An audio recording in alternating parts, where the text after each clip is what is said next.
はい。包丁のことあれこれチャンネルです。いつもご視聴及び応援コメントなど本当にありがとうございます。今日はこの正本総本店さんの刃渡り尺1 33センチの刺身包丁を本場付けしていこうかなというふうに思っています。一般的には購入時にお店にお願いしてやっていただく作業になるのかなと思いますけれども、通常新品の包丁は最初からある程度刃はついているので、絶対にやらなければいけないという作業ではないんですけれども、本場付けというような作業としては、再度砥石にしっかりとこの切り場をですね、当てて、より切れるようにして、今後使っていきやすい形をしっかりと作っていくというような作業になるのかなというふうに思います。刃渡りが本当に33センチなので、基本業務用で使うものですかね。そんな形で今回は進めていこうと思ってますので、ぜひ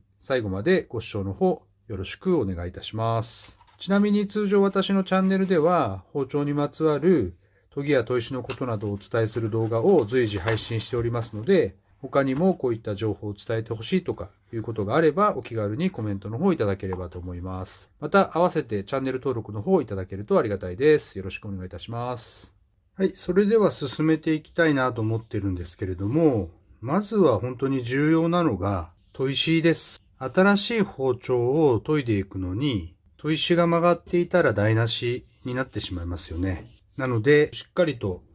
面直しをしてから始めます。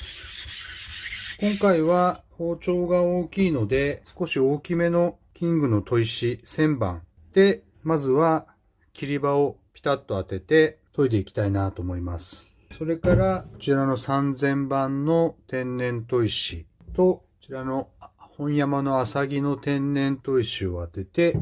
で、最終的にはちょっと糸バーというのをつけて終了という形で進めていきたいなというふうに思っています。では、まず1000番で切り場を当てて進めていくんですけれども、包丁が歪んでいたり曲がっていたりすると切り場がちゃんと当たらない感じになってくると思うので、そういったところも確認しながら研いでいこうかなというふうに思っています。でもちょっと長いので当てるのが難しいかなと思うんですけども、気をつけながらやっていこうかなというふうに思っています。刃先当てていきます。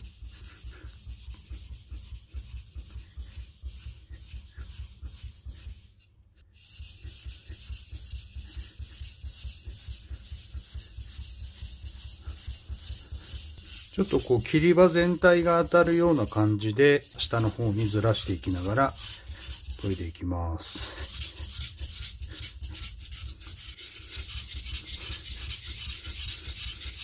一回軽く当てました。ちょっと突き切れてないところとついてるところがあるので、全体的にピタッと当たるまで1000番で研いでみます。まずはちょっとしのぎの方、砥石が当たるように手を置いて研いでいくようにします。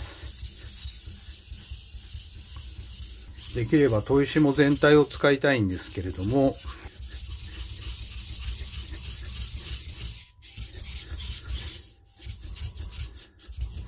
まだ当たりきってないところがあって、こちらの先の方はうまく包丁を上に上げてあげないと突き切らないですよね。砥石に当たらないところが出てくると包丁の形が変わってくると、最初の型を崩さないように研いでいかないといけないので、研ぎ癖をよく確認しながらピタッと当てていけるようになっていかないとダメですね。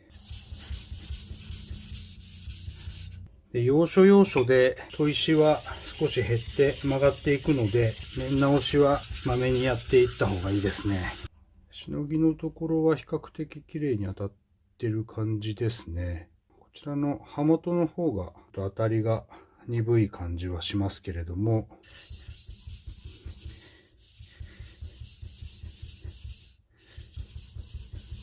ちょっと刃先の方に意識を変えて、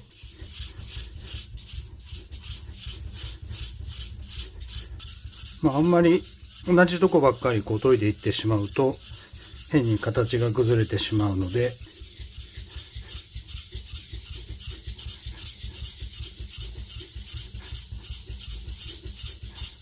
はい、だいぶ1000番で切り場はピタッと当たりました。とこの刃元のところだけ当たりにくいというか、この旋盤で研いでるので、本来もう少し粗い番手で最初に切り刃のところの面を出してしまってもいいのかもしれないですね。今回はちょっと旋盤から始めたので、こんな感じですけれども、はい。旋盤こんな形でビタッと切り刃当たりましたので、ちょっと3000番の方に移っていこうかと思います。まだ裏は一度も当ててないんですけど、今当てた切り刃をまた3000番の砥石で当て直していくという感じになります。全体的に切り刃に当たるように研いでいきます。ちょっと先ほどより砥石が小さいので、ちょっと時間かかるかなという感じなんですけど、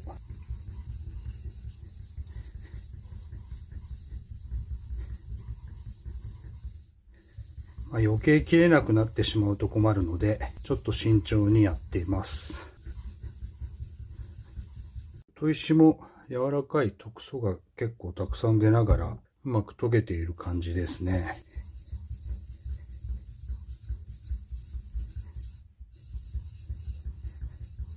ちょっとこの辺で1回だけ裏を当てたいと思います。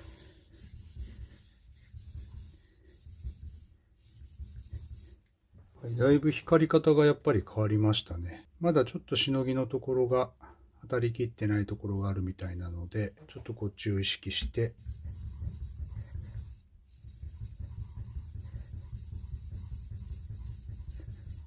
左手の奥位置と押さえる力加減でちょっと研ぐところを調整しているという感じになります。3000番も当てるのに少し時間かかりましたけど、うまくぴったり当たってるんじゃないでしょうか。裏も本当に少し当ててる程度ですね。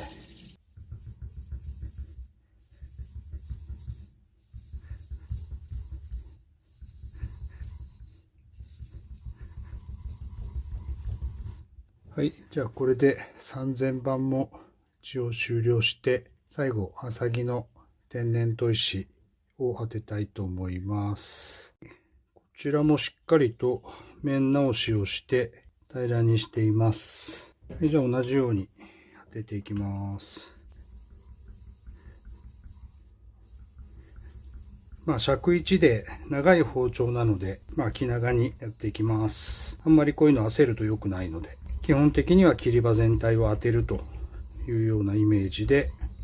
研いでいっています。はい。アサギの天然砥石もクソがしっかりと出ながら研げている感じですね。はい、全体的に当てているので、切り刃には綺麗に当たってるかなという感じですね。少し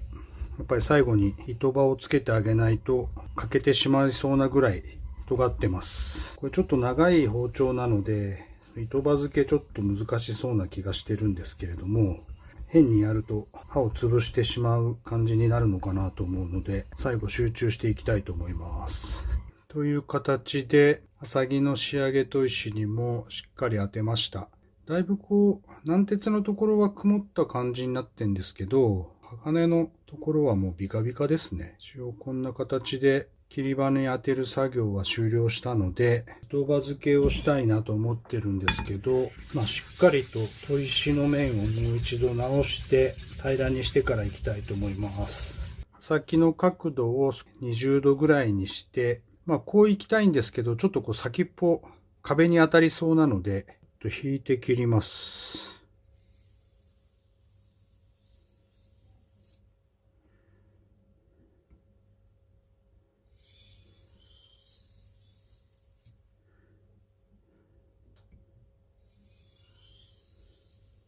軽く返りが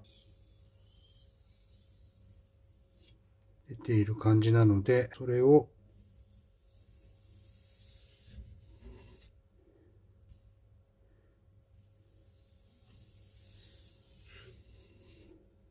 全く見えないですけど、糸を引くような段がついていると。はい、これで研ぎの作業は終了したいと思います。ちょっとバリを、包丁の刃先についている金属片を取ってから、ちょっと切れ味だけ確認しておきましょうかね。